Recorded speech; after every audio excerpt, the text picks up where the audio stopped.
Online class में आज हम चर्चा करेंगे दीर्घ संधि पर, जो स्वर संधि का एक भाग है। मैंने पहले से ही कुछ यहाँ लिख रखा है कि वीडियो छोटा बने।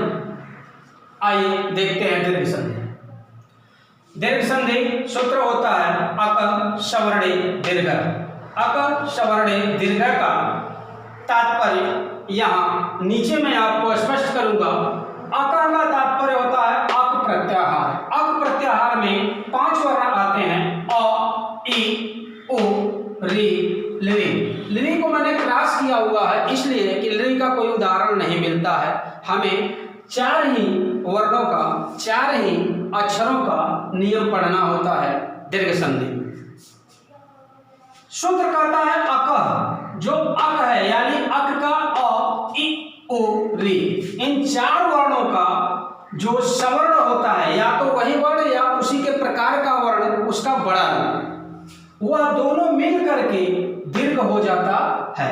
जैसा कि यहां लिखा है अ, मैंने एरो से दर्शा दिया है, और आ, ये मिलेंगे अगर तो आ बनेगा। ठीक इसी तरह से हर वर्ण के नियम में 4 कंडीशन बनते हैं। जैसा एक मैं लिखा हूं और उसको बताता हूं। अ प्लस अ मिलेगा तो भी आ बनेगा, अ प्लस आ मिलेगा तो भी आ बनेगा, आ प्लस अ मिलेगा तो भी आ बनेगा, और आ प्लस आ मिलेगा तो भी दीर्घ होकर आ ही बनेगा। ठीक इसी तरह से इ, ओ और री के नियम में भी यही नियम फॉलो होता है। आइए एक उदाहरण से समझते हैं। मैंने यहां लिखा है पुस्तक धन आलय बराबर बनता है पुस्तकालय। अ प्लस आ मिल करके आ हो जाता है, यह संधि का नियम कहलाता है। पोस्ट में जो लिखा हुआ है अ प्लस आ बराबर आ, यह संधि का नियम कहलाता है। यहां हमने पुस्त छोड़ करके क वर्ण में से अ को निकाल कर यहां रख लिया और इधर से आ लेकर के लय को यहां छोड़ दिया। ये एक कंडीशन हमें मिला और यह कहता है कि ये दोनों मिल करके आपस में आ बनाएंगे। आ की जो मात्रा होती है यह पहले वाले अक्षर पर लग जाएगा। इस तरह से अगर हम एक में जोड़ दें तो पुस्त यहाँ है, क पर आ की मात्रा लग करके का बनेगा, और यहाँ से लय जोड़ देंगे तो पुस्तकालय बन जाएगा। ठीक इसी तरह से दूसरे अक्षर का, दूसरे वर्ण का उदाहरण देखें तो आता है गिरि धन ईसह, बनता है गि ऋषह। इसमें भी गि हम छोड़ देते हैं, र से छोटी की मात्रा को निकाल करके यहाँ रख लेते हैं और यहाँ से ईशा में से बड़ी की मात्रा को यहाँ रखते हैं और स शेष बचता है। इन दोनों को मिलाकर, जोड़कर या दोनों मिलकर बड़ी ई बनाते हैं और ये बड़ी की मात्रा र पर फिर हम लगा देते हैं। इस तरह अगर हम जोड़कर लिखते हैं तो यह यहाँ पर चला आता है गि, र पर बड़ी की मात्रा री, सह बचता है तो यहाँ लिख देते हैं गिरिसह।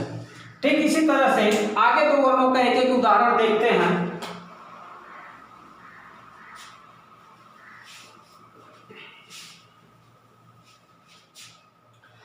लघुधन उर्मी, लघुधन उर्मी बनता है लघुर्मी। घ पर बड़ा उ की मात्रा हो जाती है। अब यहां हम ल इसी तरह से छोड़ देंगे, घ वर्ण को लिखेंगे और इसमें से उ की मात्रा को निकाल लेंगे तो छोटा उ है इस तरह से निकलेगा, और बड़ा उ यहां से लेकर के इसको ऐसे ही उतार देंगे। अब यह एक कंडीशन बना इन वर्णों में से, तो ये कहता है कि यह मिलकर के बड़ा उ हो जाएगा, यह मात्रा होती है इसकी।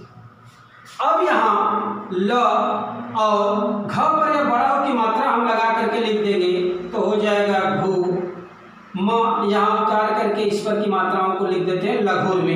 इस तरह से इसका उदाहरण बन जाता है। आइए चर्चा करते हैं चौथे वर्ण के एक उदाहरण पर।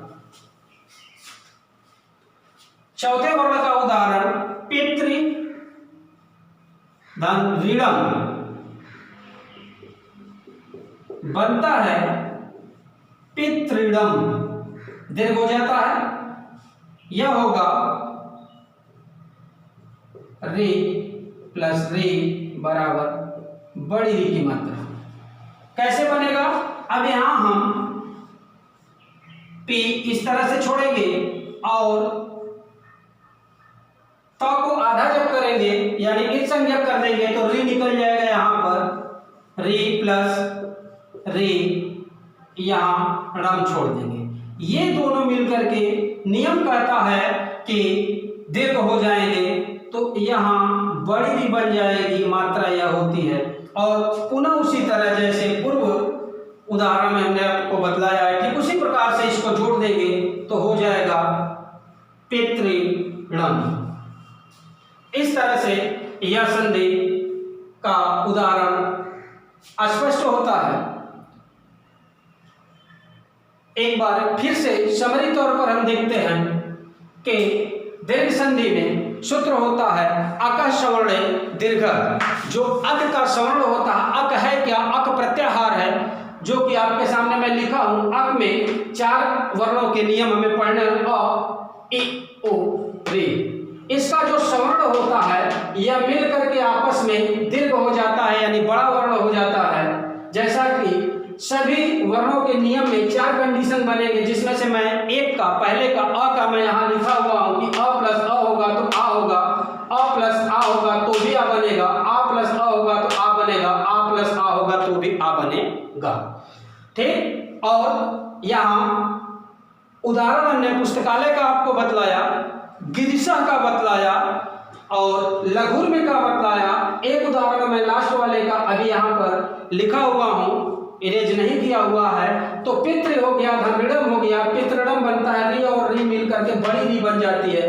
पी यहाँ छोड़ेंगे, त को जब इत संज्ञक करेंगे तो री की मात्रा यहाँ हो जाएगी और इस री से मिल करके दोनों एक बना लेंगे बड़ी री, और ये बड़ी री की मात्रा वृत्ता पर लगा करके हम अक्षरों को एक शब्द में पिरोते हुए इस तरह से पितृणम लिख देते हैं। अगले पार्ट में हम आगे की संधियों पर चर्चा करेंगे।